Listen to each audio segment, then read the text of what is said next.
A court hearing on whether Novak Djokovic is medically exempt from COVID entry requirements to Australia has been adjourned until Monday. Border officials say he failed to provide adequate proof that he was exempt. Dozens have been killed in Kazakhstan in clashes between security forces and anti-government protesters. Russia has begun sending troops to the country at the request of the Kazakh president. 1 year after the US Capitol riots, President Biden is due to lead memorial events in Washington. In a speech in about half an hour's time, he will say that the US must not allow political violence to become the norm. And doctors at the main referral hospital in Ethiopia's war-hit Tigray region say patients are dying due to a severe lack of medicines and equipment. Government forces and rebels have been fighting in the area for more than a year. We start here in Japan, where the government is preparing to declare a quasi-emergency in Okinawa, Yamaguchi, and Hiroshima prefectures in response to rising coronavirus case numbers. With the rapid spread of infections, the number of serious cases could increase and put a grave strain on the medical system in the near future. We have concluded that we should take measures quickly to curb further spreading. Officials are expected to make a decision after consulting with experts and reporting their plan to the Diet on Friday. The move will allow local governments to impose targeted strictures. It'll let governors ask eateries to take stricter precautions. That could mean offering no alcohol, closing early, or limiting the number of customers.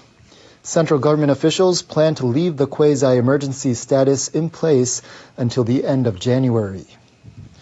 Okinawa reported a record 981 new cases on Thursday. The tally does not include more than 160 new infections reported by U.S. military bases in the prefecture. Yamaguchi's Iwakuni City hosts a U.S. Marine Corps base, which has seen its own surge.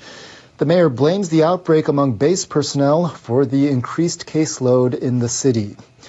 Case counts are also rising sharply in neighboring Hiroshima prefecture. Japan's foreign minister has asked the U.S. Secretary of State to tighten measures in the country. That includes placing restrictions on personnel leaving the bases. The U.S. says it will take steps to protect the community. For the whole of Japan, the number of new cases has surpassed 4,000 for the first time in more than 3 months. The head of the Japan Medical Association is warning that an explosive spread of coronavirus could overwhelm the healthcare system. We are already being hit by the 6th wave of infections. And this time round, the pace of increase in the number of new cases is extremely fast. Officials in Tokyo confirmed 641 new cases on Thursday. Daily tallies jumped tenfold in just 1 week. North Korea's state-run media say a weapon test-fired Wednesday was a hypersonic missile. Japan and other nations were quick to condemn it. The ruling Workers' Party newspaper published this photo showing a mobile launcher firing a single missile. Rodong Shinmun reported that it flew 700 kilometers and hit its target. South Korean military officials said the missile was fired toward the sea from Chagang province. Hypersonic missiles are difficult to detect and intercept. They travel at 5 times the speed of sound at low altitudes for long periods and change course mid-flight. North Korea is not the only country pursuing the next generation technology. The United States, Russia, and China have also developed hypersonic missiles. Japan's defense minister says analysis suggests this was a type of ballistic missile never before fired by the North. North Korea's actions threaten regional peace and stability. They are a serious challenge for the entire international community, including our country. South Korean military officials stressed the nation can fully deal with North Korea's provocations and will continue working with the U.S. on its own analysis. This is the second time North Korea has declared it's fired a hypersonic missile. The first time was in September. Japanese military expert Koizumi Yu says the second launch suggests North Korea's missile technology has reached a new stage. The previous one, called Hwasong 8, only flew about 200 kilometers and reached an altitude of about 50 kilometers. So I got the sense that its engine might not have worked properly. But this time, I have a feeling they achieved something. Koizumi said it's likely North Korea managed to change the missile's trajectory and extend its flight by about 100 kilometers.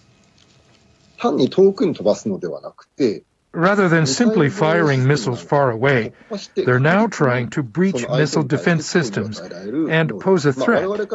It's a threat to us, but deterrence for them. That's what they seem to be pursuing. Koizumi said the missile launch on Wednesday does not amount to an imminent threat to the region. But he said Japan, the U.S., and South Korea need to upgrade their defense systems. Japan and Australia have signed a treaty for facilitated defense and security cooperation in the face of China's increasing maritime activities. Other than the United States, Australia is the first country with which Japan has signed such a pact. Japanese Prime Minister Kishida Fumio met with his Australian counterpart Scott Morrison in a virtual summit on Thursday. The pact sets a framework for the legal status and procedures when Japan's self-defense forces and the Australian military hold joint drills and other activities in each other's countries. They'll also set up a joint committee to discuss operational issues. The agreement we have signed is a landmark instrument that will bring our security cooperation to new heights. I'm confident that relations between Japan and Australia will take a great leap forward. The RAA is a landmark treaty which opens a new chapter for advanced defence and security cooperation in what is a complex and rapidly changing world. With China in mind, the two leaders expressed serious concerns about the situation in the East and South China Seas. They also agreed to oppose any unilateral attempt to change the status quo by force. Richard McGregor, an Australian expert on Japan-Australia relations, said Japan is a natural partner of Australia as China rises in the region. Japan and Australia have had close economic ties since the late 1950s, but they've spent a long time building up political trust as well. And I think this is the culmination of that. Both countries have a shared interest in increasing their own national security. McGregor said the treaty with Japan is also a symbol for the rest of the region and will prompt other countries in the Indo-Pacific to make similar deals.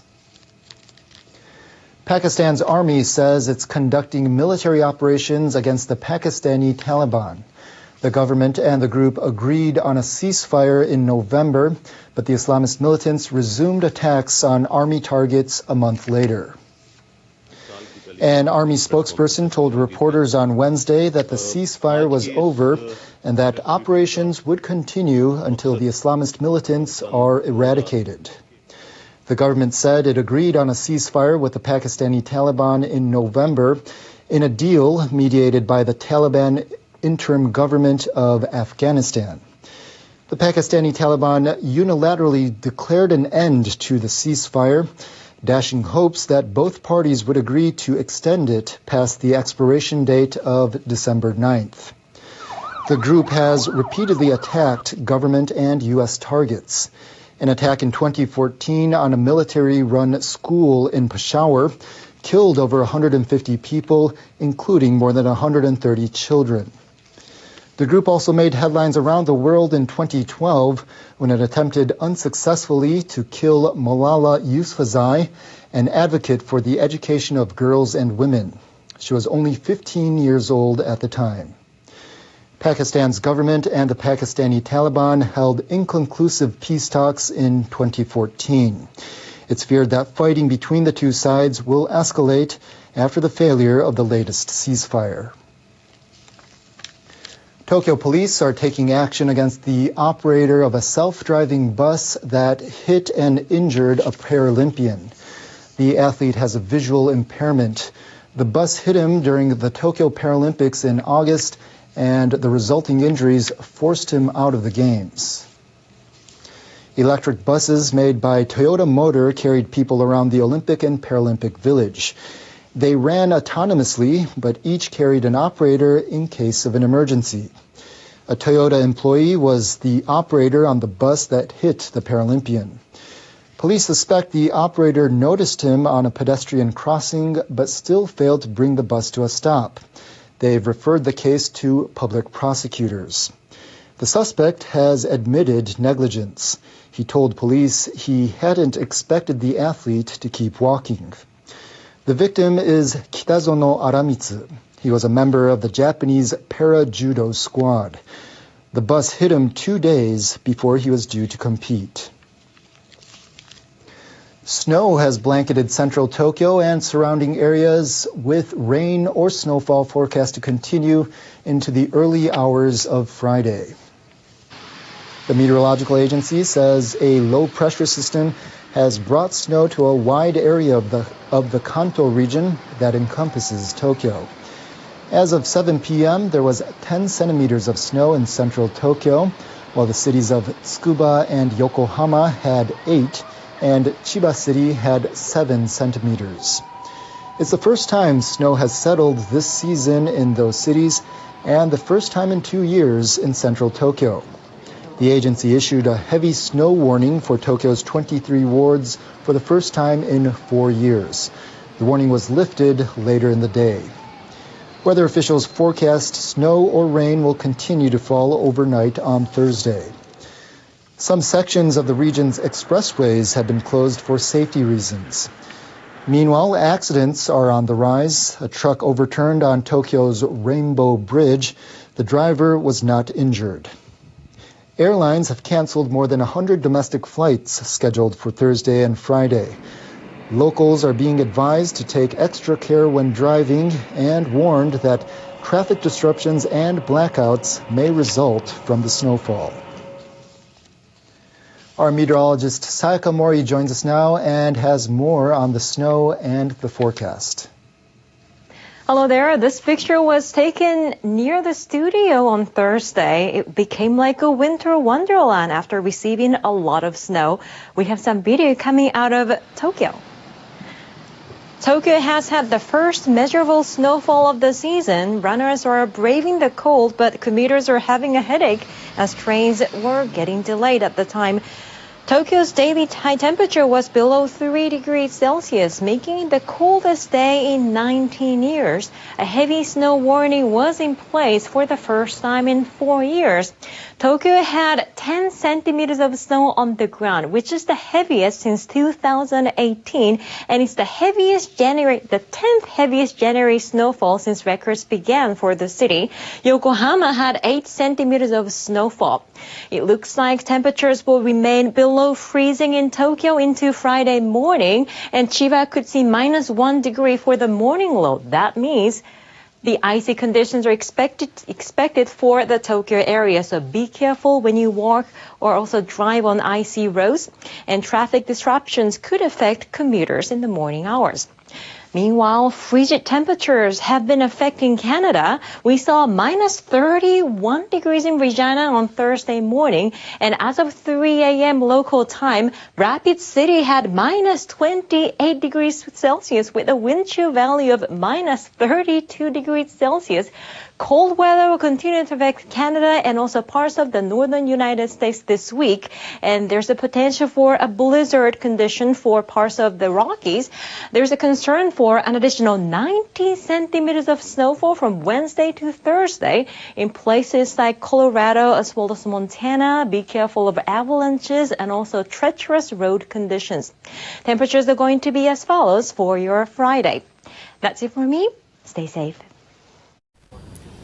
Breaking news tonight, the CDC panel backing boosters for more children as more schools close due to Omicron. CDC advisors voting a short time ago to recommend boosters for 12 to 15-year-olds as Omicron surges. U.S. COVID cases doubling in a week to nearly 500,000 a day. Chicago, the nation's third largest school district, shut down, teachers refusing to enter the classroom. The CDC under fire for confusion over testing and isolation guidelines, what the agency's director said today, and Omicron now impacting music's biggest night, the Grammys. Also this evening, the deadly fire ripping through a Philadelphia row house. At least 13 killed, including 7 children. What officials said about the smoke detectors. The double winter storm threat, blizzard conditions in the Midwest, the East Coast at risk after that highway nightmare. Al Roker tracking it all. The eve of the one-year anniversary of the Capitol riot, our exclusive Inside the Investigation. The rioters the FBI is still searching for. The world's top tennis star turned away from Australia, his visa canceled, the battle over his vaccination status. And inside the Super Bowl of gadgets, how the pandemic is ushering a new era of personalized tech.